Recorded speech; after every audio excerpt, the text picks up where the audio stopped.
It's not here. I'm looking for Wyman's book, Abandonment of the Jews. Well, what do you see your purpose as now?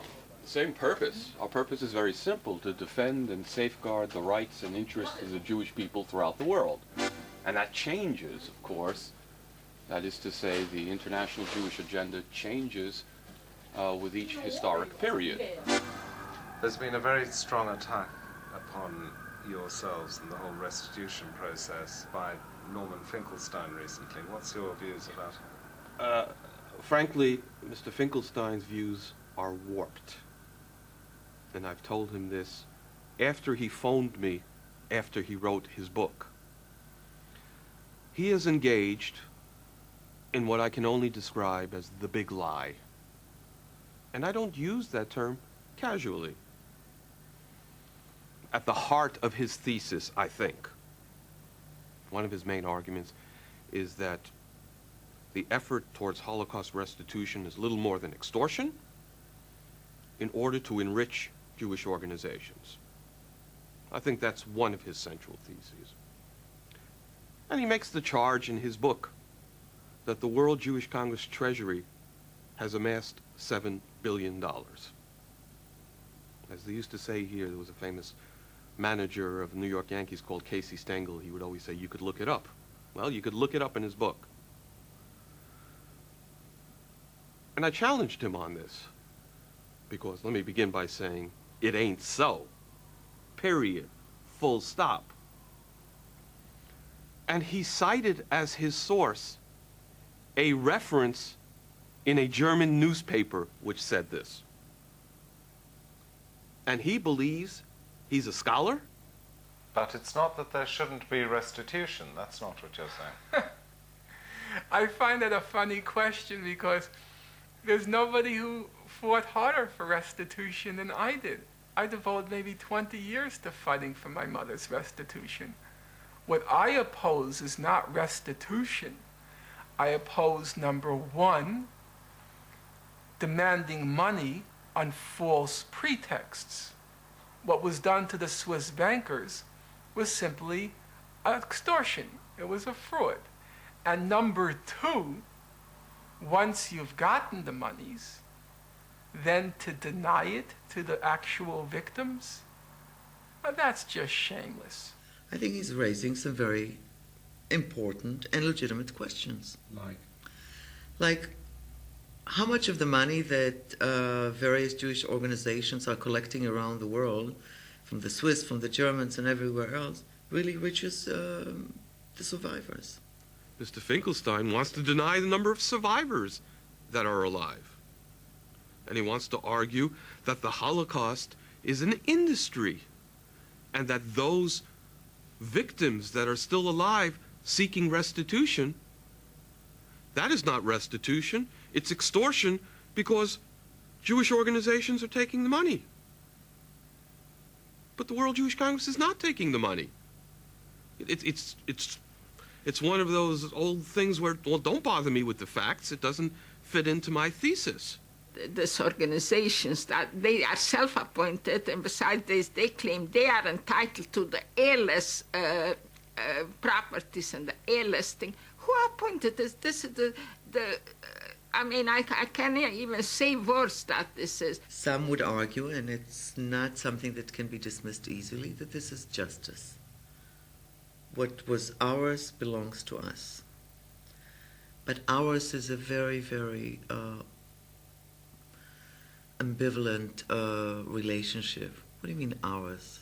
The Holocaust, the victims are mine. I have a right to claim in their name. The State of Israel has a right to claim in their name. The American Jewish Congress has a right to claim in their name. The American government has a right to claim in their name. I don't remember ever seeing, an authorization. There was, from the beginning, an understanding that, first of all, many families, indeed many communities, were completely wiped out without a trace. Secondly, entire institutions were also wiped out, decimated, so that the notion of, if you will, reparations, not just to individuals but to institutions, is a legitimate one. Does that mean that you, the Wiesenthal Center, might benefit as well from some of this? I think we might. I'm not exactly, I would say, I can tell you definitively that we're not exactly at the front of the line. I am a great believer that a certain portion of assets should be used for purposes of remembrance. And therefore, I accept that position, although I believe that there is a debate in that regard. But I do again want to stress that the World Jewish Congress, as a political body, does not accept restitution funds. We do not believe it should be given to Jewish organizations. And as far as we have been concerned, it is not.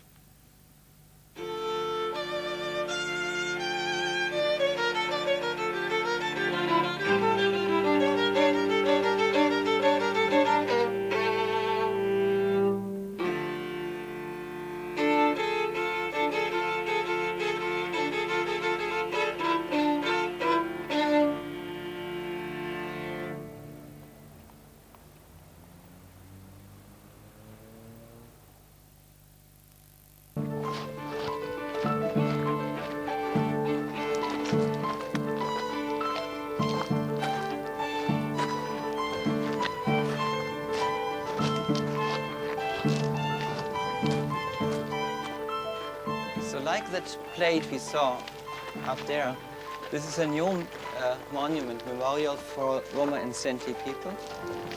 So you can see that in English the term Holocaust is used, in German not Holocaust but Völkermord.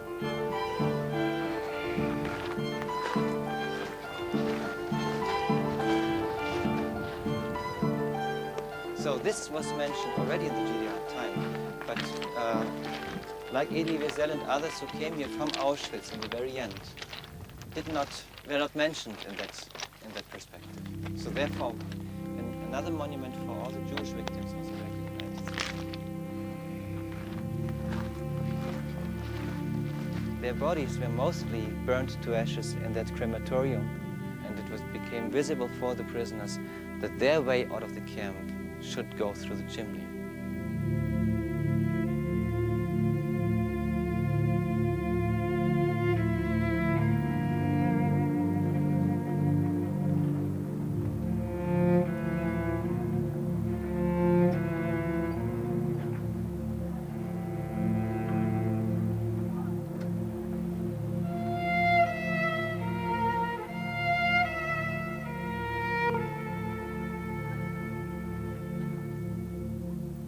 From Norway in the north to Greece in the south, thousands of concentration camps spread across Europe. Helmno, Sobibor, Belzec, Treblinka, Majdanek, and Auschwitz-Birkenau. What was the role of the Jews in Europe for 2,000 years? They are the group that's both inside and outside of European culture. They're not Christian, but they're clearly Europeans in the sense of living there and acquiring its science, its languages, its values. Insiders, outsiders, killing people who are making ritual victims. We haven't all figured that out, and Joseph Campbell died before he could get to the Holocaust, is one of his archetypal myths, and Jung died before he could make it one. But it would repay analysis in that sense.